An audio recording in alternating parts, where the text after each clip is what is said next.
di sekitar kawasan Pulau Sindra.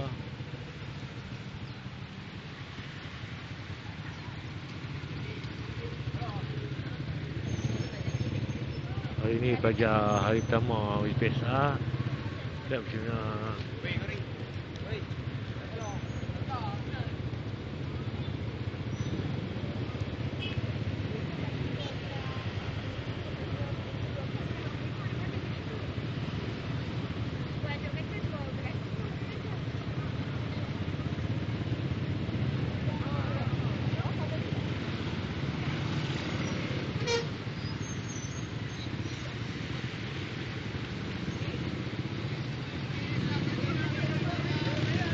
Hai, Cina boleh masuk motor? Ha? Motor tak boleh masuk? Tak tu tak apa. Oh, duduk lah. Ah, betul.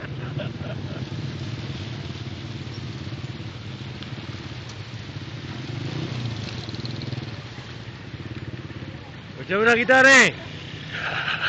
Apa cerita?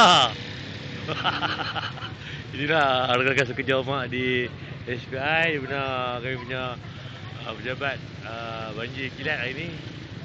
Inilah keadaan di sekitar Sindra untuk hari pertama budak UPSA.